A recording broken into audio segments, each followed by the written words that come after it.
Buenos días, feliz sábado para todos. Hoy estamos a sábado 10 de abril, sábado 10 de abril. Estamos celebrando hoy, 10 de abril, a los mártires colombianos de la comunidad de San Juan de Dios, año 1936. Escuchamos la alabanza en el Señor.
Bendiciones a todos, hermanos. Estamos hoy a día sábado. En este día estamos celebrando a estos santos mártires colombianos de la comunidad de San Juan de Dios en el año 1936. Desde 1934 estalló en España una horrorosa persecución contra los cristianos católicos por parte de los comunistas, los masones y la extrema izquierda, por medio de fraudes y de toda clase de trampa. Fueron quitándoles a los católicos todos los puestos públicos. En la elección tuvo la partida católica 500,000 de votos más que los de la extrema izquierda, pero al contabilizar tramposamente los votos, se les concedieron 150 curules menos a los católicos que a los de la izquierda. La persecución anticatólica se fue volviendo cada vez más feroz y terrorífica. En pocos meses, en el año 1936, fueron destruidos en España más de 2000 templos católicos y gravemente averiados por más de 2000. En el año 1936 hasta 1939, los comunistas españoles asesinaron a 4100 sacerdotes seculares, 2300 religiosos y 386 religiosos y miles de laicos, todos por la sola razón de pertenecer a la Iglesia Católica. Las comunidades que más mártires tuvieron fueron padres claretianos, 270, padres franciscanos, 226, hermanos maristas, 176, hermanos cristianos, 165, que estaban estudiando y trabajando en España, eran de región campesina o de pueblos religiosos. Muchos que se habían propuesto desgastar su vida en favor de los que padecían enfermedades mentales. En la comunidad de San Juan de Dios fundó para atender a los enfermos más abandonados. La comunidad lo había enviado a España a perfeccionar el arte de la enfermería, y ellos deseaban emplear el resto de su vida en ayudar de la mejor manera posible a los enfermos recobrarse la salud mental y física, sobre todo su salud espiritual, por medio de la conversión y el progreso en virtud de santidad. Sus nombres eran Juan Bautista Vázquez de Jardín, Antioquia, 27 años. Esteban Maya de Pacora, Caldas, 29 años. Melquiades Ramírez de Sonsón, Antioquia, 27 años. Eugenio Ramírez de Ceja, Antioquia, 23 años. Rubén de Jesús López de Concepción, Antioquia, 28 años. Arturo Ayala de Paipa, Boyacá, de 27 años. Y Gaspar Páez Perdomo de Tello de Huila, de 23 años. Hacía pocos años que habían entrado en la congregación y en España solo llevaban 2 años de permanecer. Hombres totalmente pacíficos que no buscaban sino hacer bien a los más necesitados. No había ninguna causa para perseguirlos y matarlos, excepto que eran seguidores de Cristo y de la Santa Religión, y por esa causa lo mataron. Estos religiosos atendieron una casa para enfermos mentales en Ciempuzuelos, cerca de Madrid, y de pronto llegaron los enviados del gobierno comunista españoles y dirigidos por los bolcheviques desde Moscú, y les ordenaron abandonar aquel plantel y dejarlo en manos de unos empleados marxistas que no sabían nada de medicina ni de dirección de hospitales, pero que eran unas fieras del anticlericalismo. A los 7 hermanos religiosos que los llevaron prisioneros a Madrid.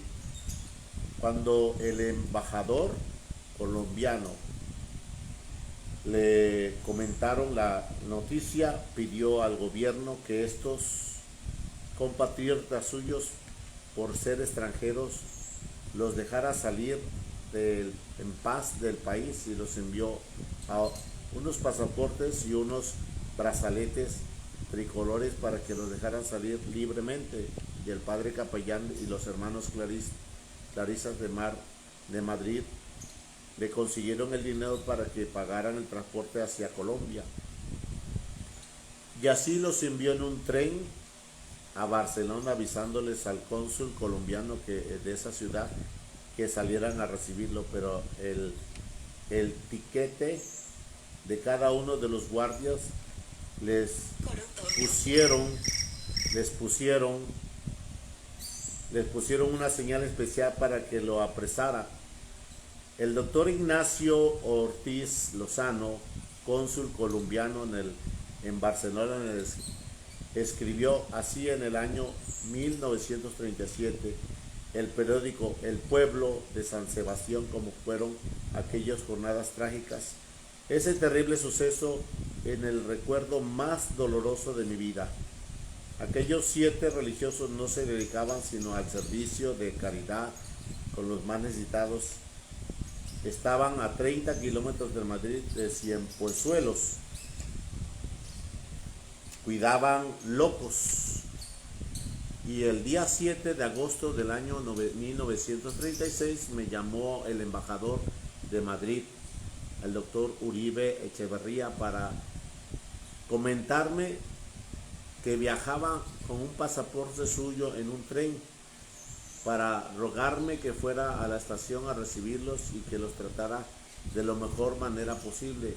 Yo ya tenía hasta 60 refugiados católicos en mi consulado, pero estaban resueltos a ayudarlos todo lo mejor que sea posible. Fue varias veces a la estación del tren, pero nadie me daba razón de su llegada. Al fin, un hombre me dijo: usted es el cónsul de Colombia. Pues en la cárcel hay 7 paisanos suyos. Me dirigí a la cárcel, pero me dijeron que no podía verlos si no llevaba una recomendación del FIAC, que significa Federación Anarquista Española. Me fui a conseguirla, pero luego me dijeron que no los pudiera soltar porque llevaban pasaportes falsos. Le dije que el embajador colombiano, que en persona los que habían dado los pasaportes. Luego añadieron que no podían ponerlos en libertad porque la cédula de algunos de ellos estaba muy borrosa. Excusas todas injustas, mentiras, pero para poder ejecutar sus crímenes. La única causa para matarlo era que pertenecían a la religión católica. Cada vez me decían: venga mañana, venga mañana. Al fin, una mañana me dijeron, fueron llevados al hospital clínico. Comprendí entonces que los habían asesinado. Fue el 9 de agosto del año 1936. Aterrado, lleno de cólera y de dolor, exigí entonces que me llevaran a la morgue o depósito de cadáveres para identificar a mis compatriotas sacrificados.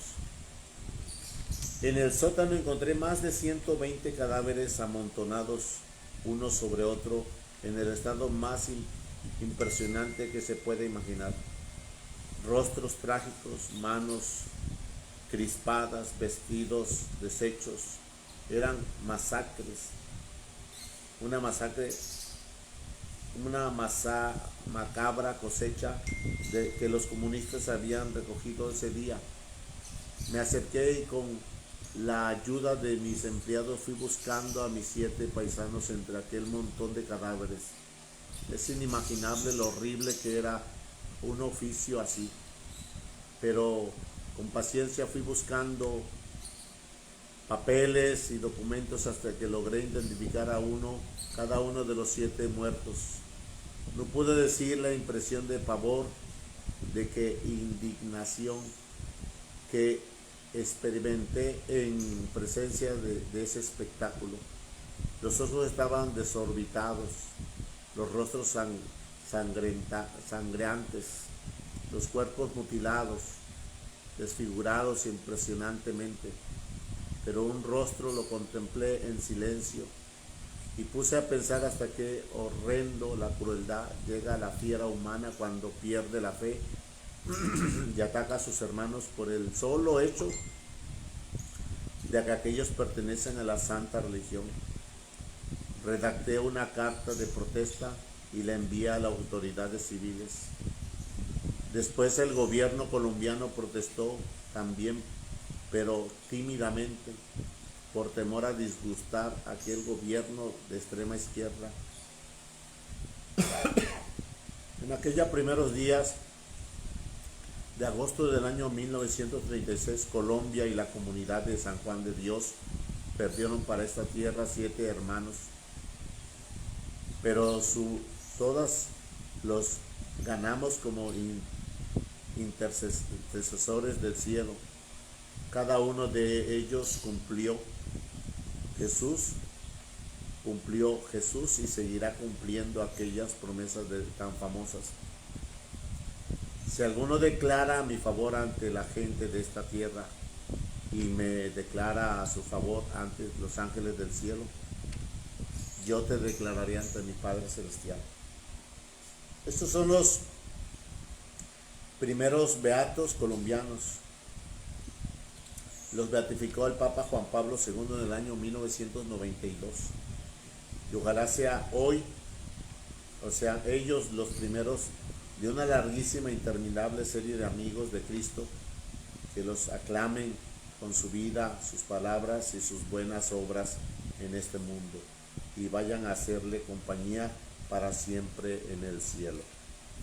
Bueno, pues hoy estamos celebrando estos 7 mártires de la Orden de San Juan de Dios en hospitales, que nos está invitando mi Señor en su presencia, en su gracia, en su bondad.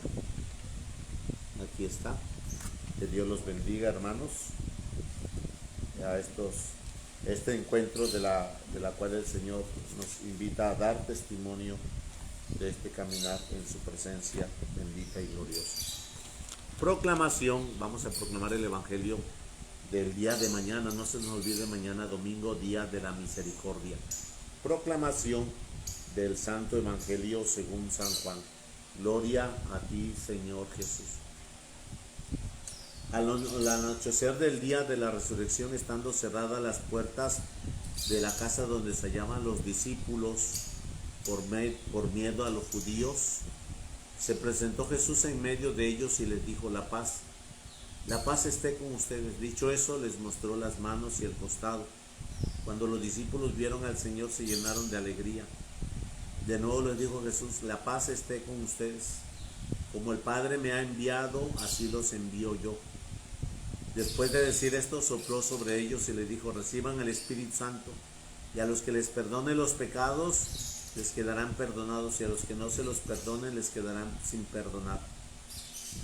Tomás, uno de los 12, a quien llamaban el gemelo, no estaba con ellos cuando vino Jesús. Los otros discípulos le decían: hemos visto al Señor.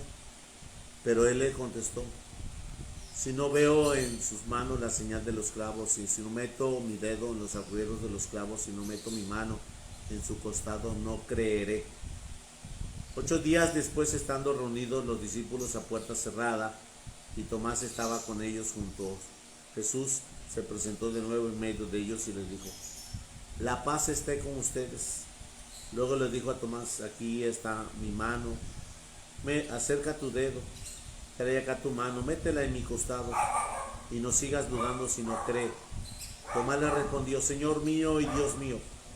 Jesús añadió: tú crees porque me has visto, dichosos los que creen sin haber visto. Otros muchos signos hizo Jesús en presencia de sus discípulos, pero no están escritos en este libro. Se escribieron estos para que ustedes crean que Jesús es el Mesías, el Hijo de Dios, para que creyendo tengan vida en su nombre. Palabra del Señor. Te alabamos, Señor. Gloria a ti, Señor Jesús. Bueno, pues en este día de mañana, domingo de la misericordia, que es el segundo domingo de resurrección, del domingo de Pascua, de Pascua, se le llama domingo de Pascua. Escuchamos este pasaje bíblico donde Jesús se hace presente a los apóstoles y en medio de ellos le menciona: la paz esté con ustedes, y muestra sus heridas que sigue llevando, cicatrices que sigue llevando, porque la humanidad sigue sufriendo, la humanidad sigue teniendo esos dolores, ese sufrimiento determinado. Y hoy Jesús nos está invitando que los judíos están con ese miedo encerrados. En el Evangelio de San Juan, con ese miedo, con esa situación de inseguridad, de incertidumbre, y llevan ese caminar. Y el Señor se hace presente en medio de ellos y les dice: la paz esté con ustedes. Les muestra el signo, la gracia de paz que necesitamos, por el que el miedo no es parte de un modo de vida, modus vivendi, no es parte. En ese momento que el Señor les muestra esas manos, esas cicatrices, las manos y su costado, las heridas ahí, en el momento Jesús se manifiesta y ellos se llenaron de alegría.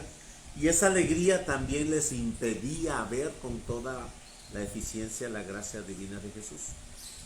En ese proceso Jesús les vuelve a insistir: la paz esté con ustedes, y sopla sobre ellos. Les sopló y les dice el Señor: así como mi Padre me envió, así los envío yo. Reciban el Espíritu Santo. A los que les perdonen los pecados, les quedarán perdonados, y a los que no se los perdonen, les quedarán sin perdonar.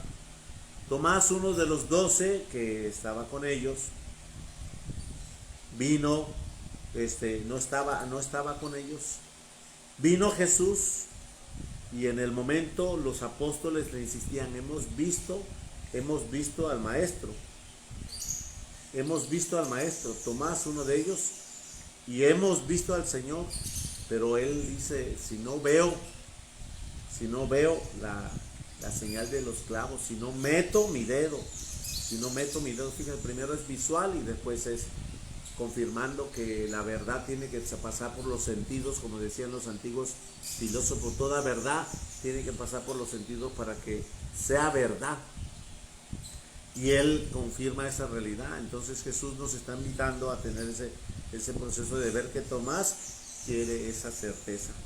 Y Jesús nos muestra así, en esa situación de que se presenta nuevamente a Jesús 8 días después y le dice: Tomás, ven, la paz esté con ustedes. Primero les muestra: y aquí están mis manos, Tomás, acerca tu dedo, métela en mi mano, métela en mi costado, métela aquí.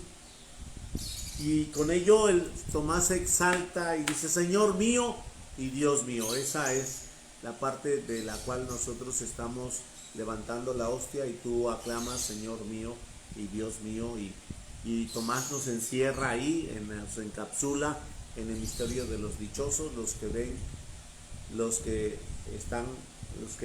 dichosos, le dice el Señor ahí: dichosos porque tú estás viendo. Más dichosos serán por los que creen sin ver. Los que creen sin ver. Y ahí ese Señor nos muestra ese espíritu de fuerza, de tener enfrente la presencia divina de Dios, de tener enfrente su gracia misericordiosa.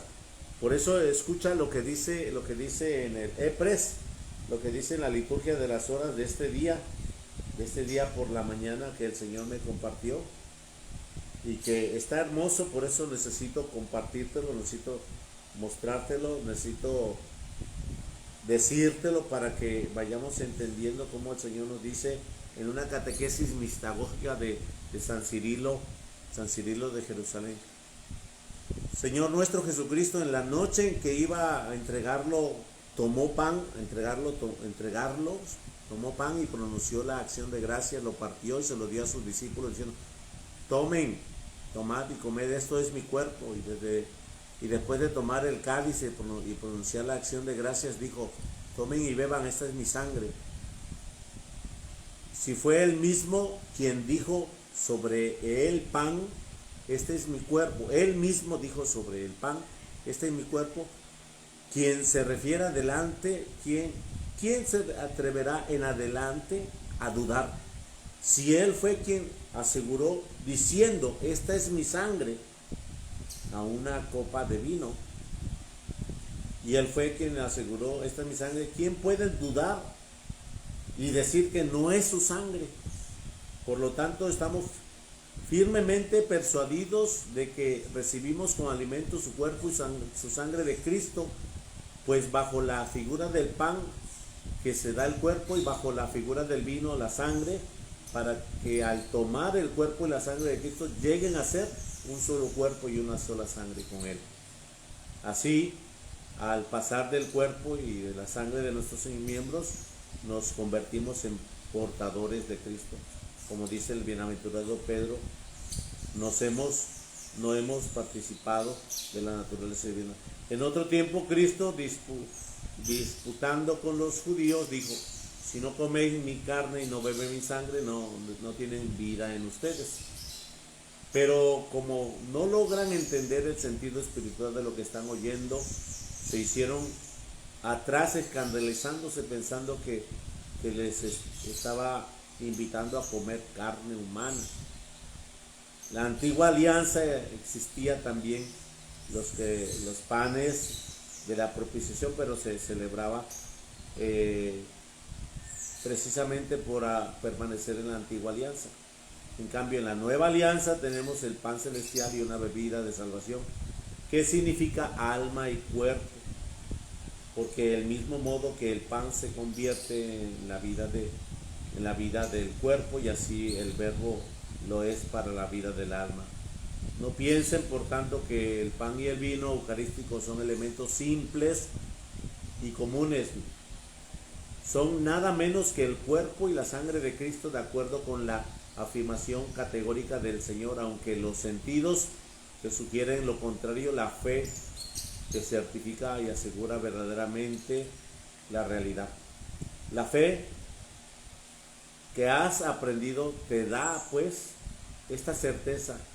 Lo que parece que pan no es pan, aunque tenga gusto de pan, sino el cuerpo de Cristo. Y lo que parece vino no es vino, aun cuando sea así, lo parezca al paladar, sino la sangre de Cristo. Por eso en la antigüedad decía David en el Salmo: el pan da la fuerza al corazón del hombre y el aceite da brillo a su rostro. Fortalece pues tu corazón y encomienda este pan espiritual que da brillo al rostro de tu alma.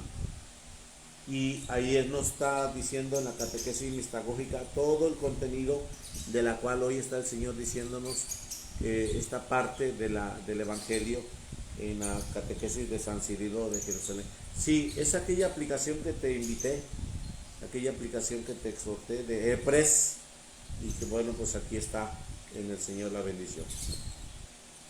Y bueno, pues ese es el Evangelio de mañana, en el santo del día de hoy. Que el Señor nos colme de gracia, fortaleza y bendición, y la bendición del Señor te colme de su presencia amorosa, en nombre del Padre, del Hijo y del Espíritu Santo. Amén. Hermanos, feliz sábado para todos, que Dios los bendiga. Nos estamos viendo en la celebración de mañana a las 12:30 a Jesús de la Misericordia. Bendiciones a todos.